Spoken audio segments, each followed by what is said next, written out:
अनन्या एक school teacher थी। एक दिन उसे अपने छात्र आरव के घर पेरेंट्स विजिट के लिए जाना पड़ा।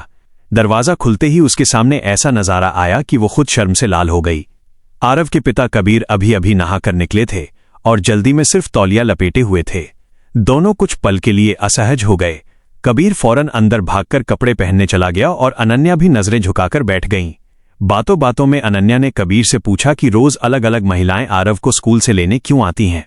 उसे लगा शायद घर का माहौल थोड़ा उलझा हुआ है, लेकिन कबीर ने हंसते हुए बताया कि वो एक एक्वेरियम कैफे चलाता है और अक्सर काम में इतना व्यस्त रहता है कि पड़ोस की आंटियां और दोस्त उसकी मदद कर देते हैं।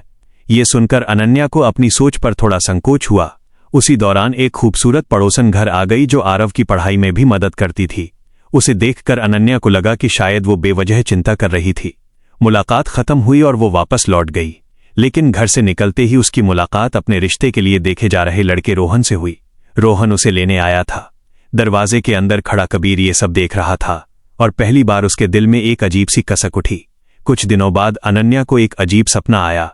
उसने सपना देखा कि वो फिर से कबीर के घर गई है और इस बार कबीर उससे मजाक करते हुए फ्लर्ट कर रहा है। सपना इतना असली लगा कि नींद खुलते ही वो खुद पर ही शर्मिंदा हो गई। इधर कबीर ने भी अनन्या की बातों को गंभीरता से लेना शुरू कर दिया। वो अब खुद बेटे को स्कूल छोड़ने और लेने आने लगा। एक दिन स्कूल के बाहर अनन्या का एक्स बॉयफ्रेंड उससे बहस करने लगा।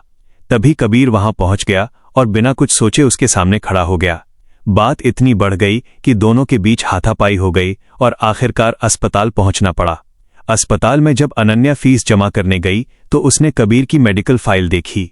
वहां उसकी वैवाहिक स्थिति के सामने अविवाहित लिखा था। ये देखकर वो चौंक गई। उसके मन में सवाल उठा कि अगर कबीर शादीशुदा नहीं है तो फिर आरव उसकी जिंदगी में कैसे आया। ये सवाल उसके मन में घर कर गया। अस्पताल से निकलते समय कबीर ने अनन्या का नंबर मांगा और कहा कि अगर उसका एक्स फिर कभी परेशान करे तो उसे तुरंत फोन कर देना। नंबर सेव करते समय अनन्या से गलती से एक पुरानी तस्वीर खुल गई। तस्वीर में उसका एक्स था जो कुछ हद तक कबीर जैसा दिखता था। कबीर ने तुरंत मजाक शुरू कर दिया और पूछ बैठा कि आखिर उनमें से ज्यादा हैंडसम कौन है। उसकी ये बचकानी जलन देखकर अनन्या हंसने लगी। कुछ दिनों बाद कबीर ने अनन्या को घर छोड़ने की जिद की। रास्ते में जब अनन्या रोहन से फोन पे बात कर रही थी तो कबीर बार बार यही सोचता रहा कि आखिर रोहन उसका बॉयफ्रेंड है या सिर्फ रिश्ता देखने वाला लड़का। जब उसे पता चला कि अभी तक दोनों का रिश्ता तय नहीं हुआ है तो उसके चेहरे पर अनजाने में मुस्कान आ गई।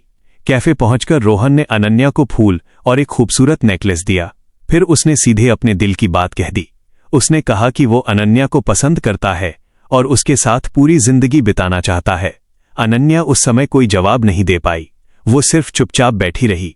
घर लौटकर जब उसने ये बात अपने माता पिता को बताई तो वे बहुत खुश हुए। उनके लिए रोहन एक आदर्श दामाद था। अच्छी नौकरी, अच्छा परिवार और सुरक्षित भविष्य। लेकिन अनन्या के मन में बार बार कबीर का चेहरा आ रहा था। अगले दिन वो कबीर के एक्वेरियम कैफे पहुंची और उसके लिए दवा लेकर आई। कबीर ने मुस्कुराकर उसका धन्यवाद किया। ही कबीर की नजर बाहर खड़े रोहन पर पड़ी। अनन्या ने बताया कि रोहन उसे लेने आया है। ये सुनते ही कबीर के चेहरे की मुस्कान गायब हो गई। पहली बार उसे एहसास हुआ कि वह अनन्या को सिर्फ एक छात्र की टीचर नहीं समझता। उसके दिल में उसके लिए कुछ और ही भावनाएं जन्म ले चुकी थीं। और उसी पल उसने मन ही मन फैसला कर लिया कि अब वो रोहन को अपना सबसे बड़ा प्रतिद्वंद्वी मानेगा।